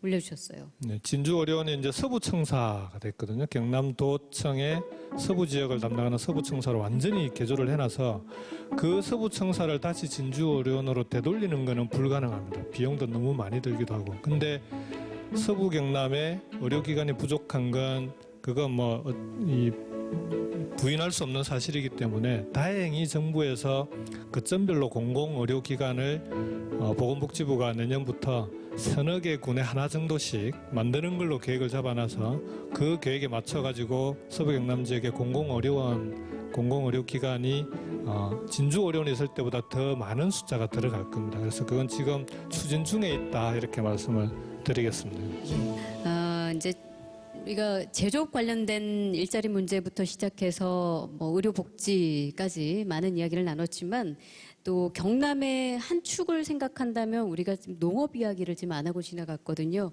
현장에서 많은 이야기들이 있었습니다. 목소리 들어보겠습니다. 도지사님, 농민으로서 할 이야기가 너무 많습니다. 취임하시고 난 지 지금 한 120, 30, 한 4달 정도 되신 것 같은데요. 농업 관련된, 농민 관련된 이야기 얼마나 하셨습니까? 며칠 전 농업의 날 가셔서 아마 농민 이야기를 하셨을 것 같은데 아직까지 정확한 공약이나 또 농민들을 위해서 농업을 위해서 어떻게 하겠다라든지 피부에 느끼는 것들은 전혀 없습니다.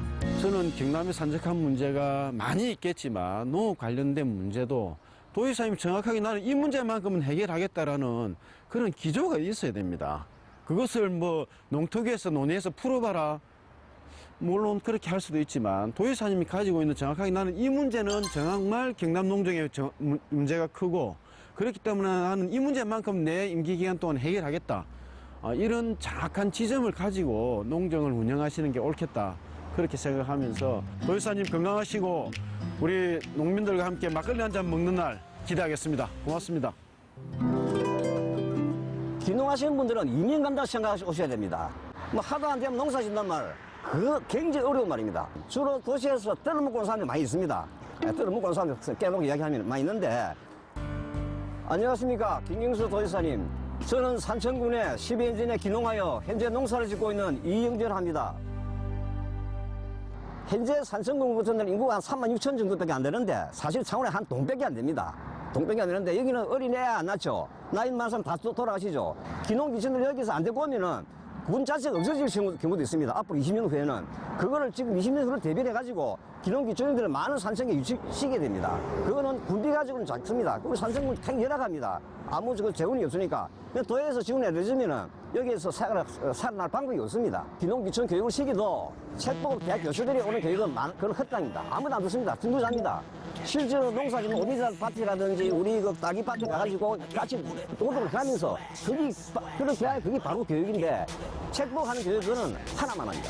계산군 같은 데는 한 동네 이사를 오면은 귀농인이 오면은 그 계산군에서 50만 원을 동네 이장한테 지원을 해줍니다.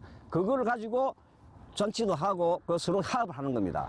뭐 토요일, 일요일 그 집에 가서 주무시지 말고 여기 와서 실제로 1박 2일 생활하면서 농민들을 불러가지고 직접 막걸리 한잔 하면서 무엇이 애로사항이 있는지 뭐가 부족한지 또 이거 생산해가지고 판매하는 것도 어려운 경우 생기면은 지사님 직접 그 서류 가지고 농촌 공판장에 가가지고 팔아주고 이렇게 우리 농민들한테 실제로 소통하게끔 스킨십을 좀 해주십시오.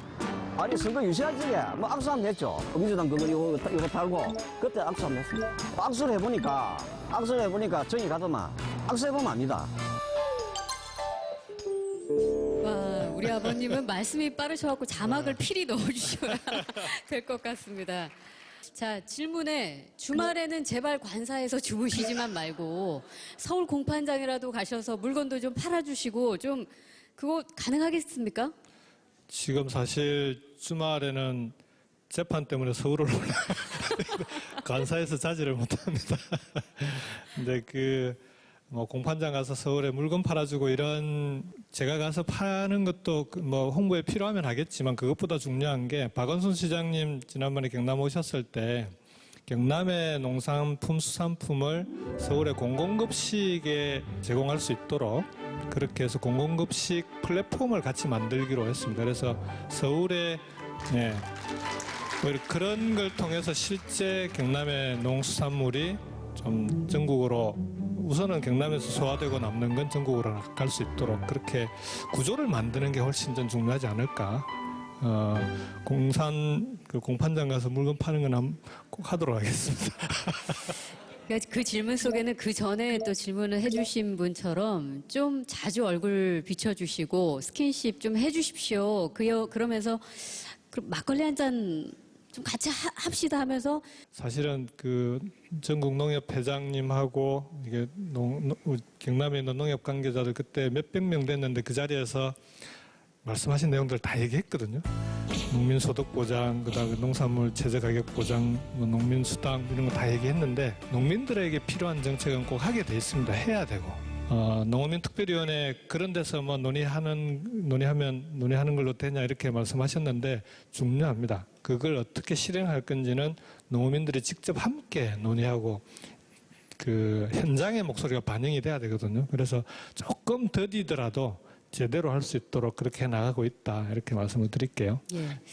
자, 이 질문도 있습니다. 남북 경협 주력 농산물 확대하라. 이 부분에 대한 혹시 계획이 있으신가요? 네, 실제 그 북한하고 농업 교류를 제일 활발하게 한 곳이 경남이었어요. 막히기 전에는. 그래서 지금 그 교류를 했던 곳이 경남 통일농업협회라고 경통협이라고 하는데요. 거기서 북한하고 직접 협의를 하고 있고 통일 딸기 들어보셨어요? 딸기 모종을 올려보내서 묘목으로 가져오는 사업을 했는데 지금 그 사업도 이제 다시 추진하기로 했고 농업교류는 조만간 대북 제재에 해당되지 않는 부분이 많아서 조만간 재개가 될 것 같습니다. 어떤 분 오이를 북한에 보내자. 그건 적극 찬성합니다. 실제로 그것도 협의 중입니다. 아, 이렇게 또 그게 정책으로 이어질 수 있는 질문일 줄이야 몰랐습니다. 딸기와 오이, 남북 경협 주력 농산물 확대하는 차원에서 포함되어 있는 작물이라고 하고요. 남북 윤희상 음악제도 개최해 주세요라는 의견도 있습니다. 네. 통영에 윤희상 음악당이 있고 이제 윤희상 음악재단이 있는데 그 윤희상 선생님의 유족들이 재단에서 직접 활동을 하시는데 그분들이 얼마 전에 따님이 북한을 다녀오셨어요. 그래서 음악 교류를 어떻게 할지를 협의 중에 있는데 저는 이제 북한 예술단이 오면은 윤희상 음악당에 와서 한번 공연을 했으면 좋겠다 이렇게 좀 제안을 하고 있는데 아직까지는 이제 교류가 그렇게 활성화되어 있지 않아서 언젠가 그런 날이 좀 올 거라고 생각을 합니다. 자, 경남은 사실 지리산과 남해를 자산으로 가지고 있는 아주 멋진 곳이죠. 도민들에게 있어서 그래서 환경이라는 것은 사실 생존권과 연결되어 있는 부분이기도 합니다. 환경 분야, 이것도 역시 다른 정책에 있어서 조금 밀려 있는 거 아니냐는 비판도 있습니다. 어떤 문제들이 있는지 들어보겠습니다. 지금 문재인 정부의 공약이 4대강의 수문을 상시적으로 개방해서 녹조 문제를 해결하겠다. 특히 낙동강의 경우에는 영남 주민의 식수원이기 때문에 식수에 대한 안정성을 확보하겠다.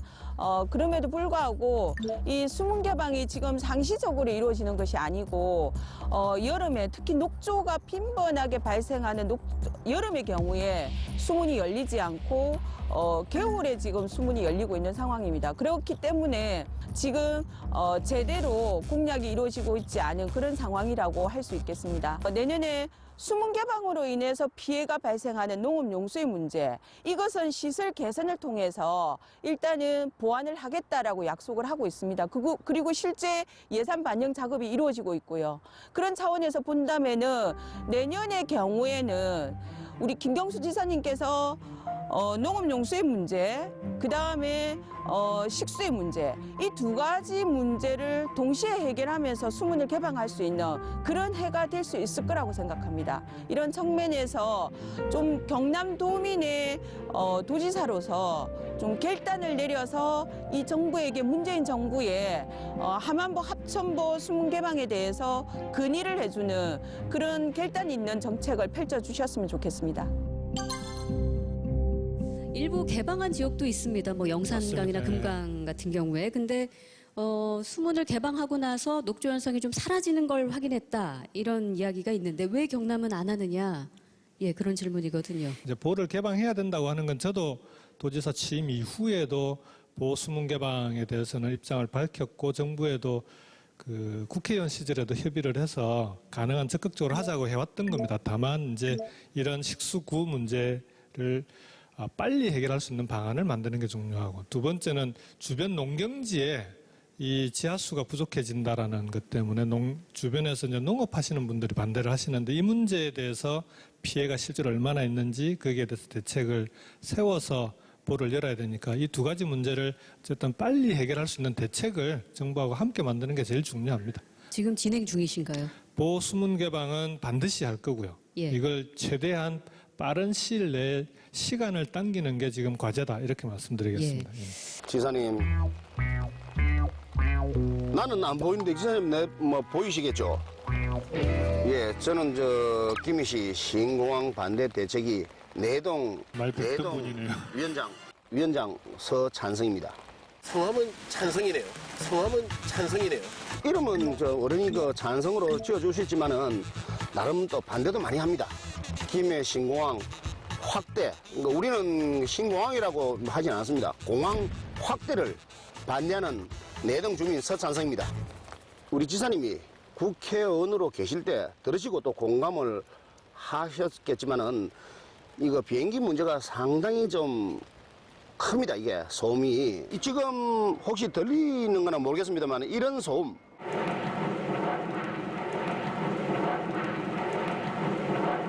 밤에는 더합니다. 더해. 잘 들어보이세요. 저리가 사람 살겠습니까? 날마다 하루에 몇백 번 왔다 갔다 하는데 몇 사람 못 살아.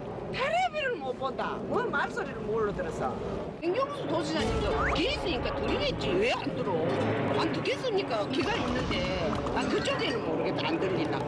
자꾸 좀. 그건 안 들리. 옛날에 김에서는 많이 들어보셨어요. 국회의원 했었으니까.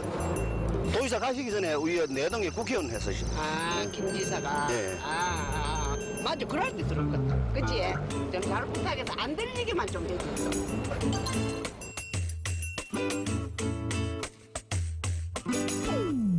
이름은 찬성이지만 반대도 많이 하기도 하신다는 그분이신데 실제로 비행기 소음 들으셨죠?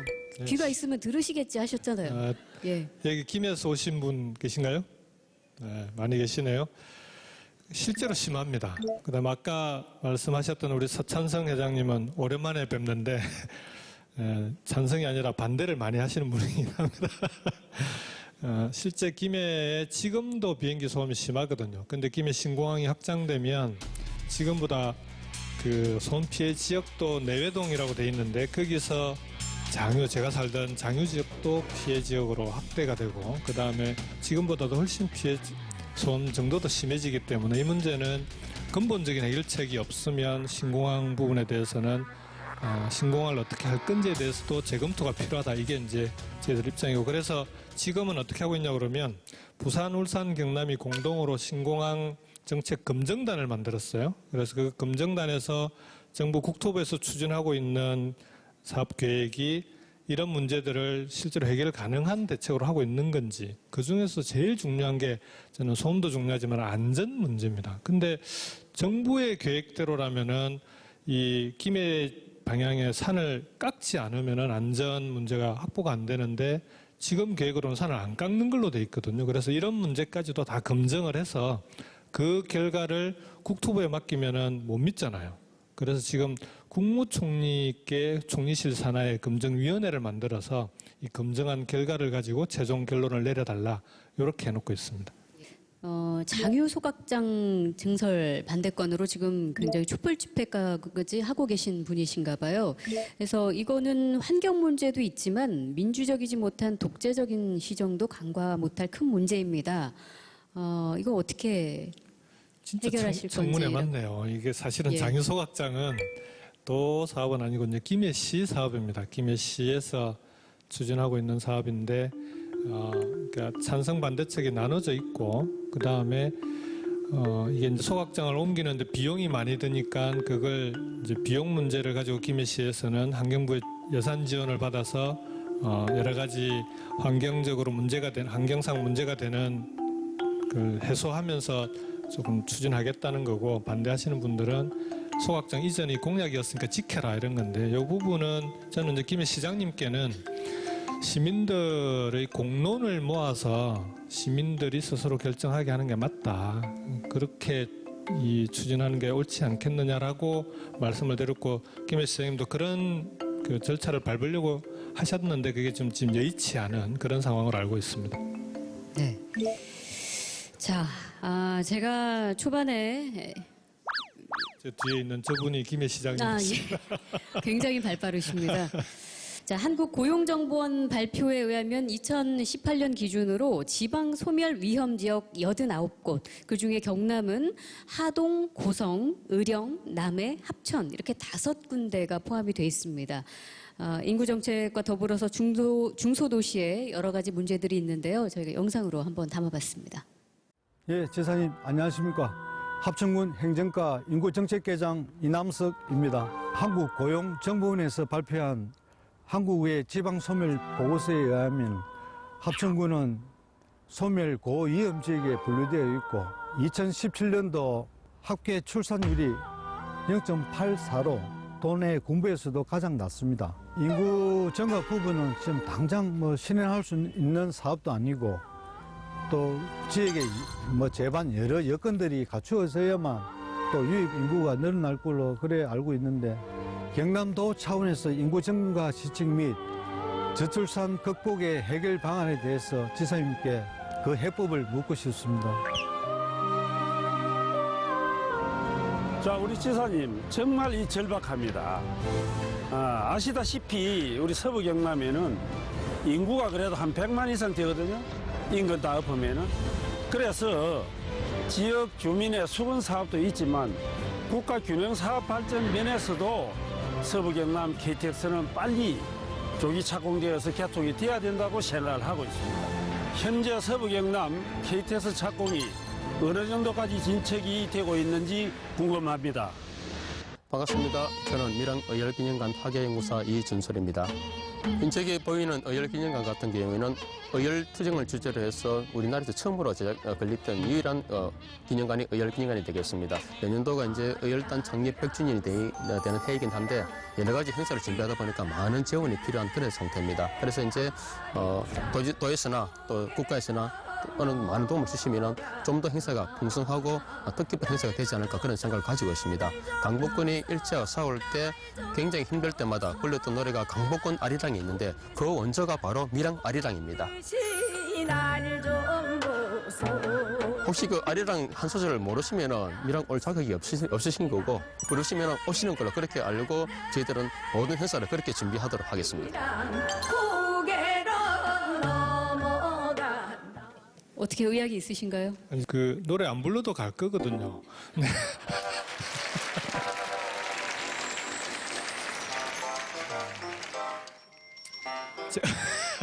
참 입이 잘 안 떨어지긴 하네요. 날 좀 보소, 날 좀 보소, 날 좀 보소, 동지 섣달 꽃 본 듯이 날 좀 보소. 아리아리랑 써리쓰리랑 아라리가 났네. 아리랑 고개로 넘어간다. 네. 밀양 의열단 100주년 기념식에 참석하시는 걸로. 실제로 이제 도 차원에서 내년이 또 이 의열단 100주년 기념식이라고 한다니까 준비하고 계신 부분이 있으신가요? 그 의열단과 관련해서는 밀양시 차원에서 준비를 하고 있고 또는 지금 아직까지는 도의 자체 행사가 있지는 않은데 어쨌든 밀양시에서 준비하고 있는 의열단 기념 사업을 이제 도에서 지원을 할 거고요. 그런 경남의 좀 자랑스러운 역사나 이런 부분들은 저는 당연히 제대로 밝히고 우리 아이들에게 알릴 필요가 있다. 그렇게 생각합니다. 예. 자, 아까 영상 중에 상당히 우울하신 분 한 분 계셨습니다. 인구 소멸 고위험 지역. 지사님께 그 해법을 묻고 싶습니다. 묻고 싶습니다. 묻고 싶습니다. 합천의 인구정책 담당 공무원이셨는데 그분이 혼자 그냥 어깨에 다 짐을 짊어지고 계신 것 같아서 좀 안타까움이 있습니다. 왜냐하면 사실 이거는 우리나라 모두가 지금 고민해야 할 이 저출생 문제이기 때문에 해법? 아까 뭐 잠시 언급은 해주셨습니다만 어떻게 접근하실까요? 네, 합천을 떠나서 경남 전체적으로 출생률이 이제 지금 전국 평균보다는 조금 높기는 한데 계속 하락하고 있거든요. 근데 아까도 잠깐 얘기가 나왔는데 출생률을 높이는 문제는 경남도 차원의 대책만으로는 되는 게 아니라 국가 차원의 대책이 첫 번째로 필요하고 아까 말씀드렸던 대로 양성평등, 그다음에 일자리, 주거, 복지와 같은 종합적인 대책이 있어야 되고 거기에 각 시군별로 특성에 맞는 대책이 함께 가야 되는데 합천은 특별히 신경을 좀 써보도록 하겠습니다. 그 뒤에 질문하신 분이 서부경남 KTX 질문하셨잖아요. 예. 합천의 출생률을 높일 수 있는 유일한 방법 중에 하나가 합천의 경제를 활성화시키는 데는 관광산업이 되게 중요한데 지금 워낙 접근하기 어렵게 돼 있는데 그게 서부경남 KTX를 놓게 되면 합천을 지나갑니다. 그런가요? 네, 그래서 서부경남 KTX가 합천 경제를 살리고 합천의 출생률을 높이는 데도 기여를 할 거다 그렇게 생각을 합니다. 서부경남 KTX는 첫 공약이셨죠? 1호 공약입니다. 예, 네. 조기 착공 약속하셨는데 지금 네. 어느 정도 진척이 돼 있는 건가요?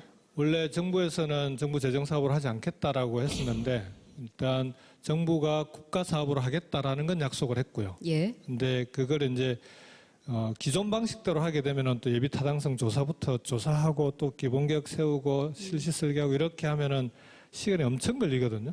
그래서 그걸 최대한 앞당길 수 있는 방법이 예비 타당성 조사를 면제할 수 있는 방안이 있습니다. 국무회의에서 의결을 하면 되는데 그래서 그 예비 타당성 면제를 위한 그 절차를 밟고 있고 이제 서부경남 KTX만 면제하면은 또 형평성 문제가 생기니까 전국에 꼭 필요한 사업들을 SOC 사업을 몇 개를 묶어서 가능하면 연내 예타 면제를 국무회의에서 의결하는 쪽으로 그렇게 추진하고 있는 연내요? 중입니다. 예. 얼마 남지 않았는데요. 국무총리께서 연내에 좋은 소식을 전해주시겠다고 지난번에 경남에 오셨을 때 약속을 하셨습니다. 예. 저는 뜻있는 주식회사의 대표를 맡고 있는 김현정입니다. 그 지사님 이제 그 선거 당시에 공약으로 우리 경남형의 도시재생, 지역재생을 좀 선도해 보겠다는 그 발표를 하셨습니다. 도시재생 뉴딜이 이번 정부가 들어서면서 5년 동안을 기간을 정해놓고 50조 한 해에 약 100곳 정도에 해당되는 사업을 추진하겠다는 발표 때문에 현장에서 많은 문제 제기들이 있고 지금까지도 그것은 계속되고 있습니다. 국토부에서 추진하는 그리고 중앙정부에서 추진하는 것 이외에 우리 경남만을 위한 또 차별화된 대응책을 어떻게 준비하고 계신지 구체적인 실천 전략을 알고 싶습니다. 지난달 도시재생지원센터가 문을 열었잖아요. 여기서 경남만의 도시재생 설계, 그 전략이란 것이 무엇이냐라는 질문이에요. 이제 도시재생 사업을 국가 정부 차원에서 하도 이제 갑자기 진행을 하니까 지역에서 이거 추진하는데 급급한 그런 상황이라서 사실은 오늘 오전에 이 문제와도 관련이 있는 분을 만났습니다. 그 승효상 교수님이라고 건축가신데 국가건축정책위원회 위원장을 맡고 계시거든요. 그래서 이 도시재생 사업은 공공건축가들이 꼭 결합해서 그 총괄 관리를 함께 해야 됩니다. 그래서 그 공공건축가 제도를 만들고 도시재생 사업에 각각 총괄 건축가들이 다 결합해서 할 수 있는 방안을 오늘 오전에 이제 협의를 해왔는데 경남 이제 도 차원에서는 이런 공공건축가 제도가 만들어진 데가 없어서 경남도가 시범적으로 먼저 하기로 했습니다. 그래서 박수를 치실 때는 다 같이 치시라니까요. 그래서 그 성효상 위원장님하고 국가건축정책위원회가 도시재생 사업을 경남도에서 좀 모범적으로 해나갈 수 있도록 그렇게 만들어 가겠습니다. 자, MBC 경남 창사 50주년 특집 사전 신청한 도민대표 300인단과 함께 경남의 주요 현안을 함께 고민하는 시간, 나와 도지사. 거의 마무리 시간인데 그래도 김경수, 경남을 책임질 김경수, 이것만은 내가 한다, 이런 거. 뭘 바꾸고 새롭게 혁신하는 데는 좀 재주가 있는 것 같아요. 그러니까 이게 이제 노무현 대통령님께 배운 것 중에 하나인데, 그러니까 이게 뭔가 좀 불편하거나 이게 아니다 싶은 게 있으면 꼭 바꿔야 되는 그래야 직성이 좀 풀리는 스타일이거든요. 그래서 이제 주변 사람들이 좀 피곤하긴 한데, 어쨌든 경남은 그렇게 바꿔야 될 게 워낙 많은 곳이라 가끔 이런 사람이 지사를 또 해야 되지 않겠습니까? 그래서 경남을 그렇게 좀 바꿀 수 있도록 해보겠습니다. 예. 꽤 오랜 시간 참 많은 정책에 대한 고민을 이 도민분들과 함께 나눠봤습니다. 소감이 어떠셨습니까? 속았다. 속았다요? 처음에 간담회 하자고 하더니 진짜 청문회로. 우선은 제가 이제 5개월 지나 6개월째 돼가는데 저한테도 이번 준비 과정에 도움이 많이 된 것 같고요. 실제 좀 부족한 게 없었는지를 돌아보는 계기도 되고, 그 다음에 우리 도민들께서 피부로 느끼는 문제들이 뭐가 있는지를 여러 가지 질문 속에서 많이 볼 수 있어서 저한테 이 도정을 해나가는 데 여러 가지 도움이 된 것 같습니다. 그리고 여러분들한테 기대에 어긋나지 않도록 경남 완전히 새롭게 꼭 바꾸도록 최선을 다하도록 하겠습니다. 네.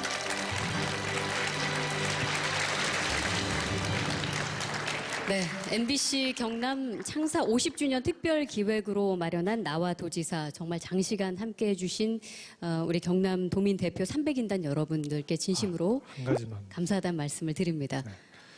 네. MBC 창사 50주년을 진심으로 축하드립니다.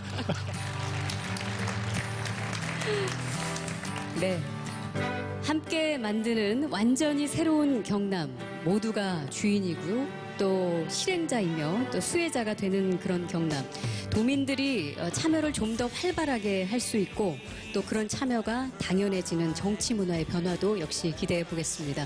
오늘 고맙습니다. 편안한 밤 보내시기 바랍니다.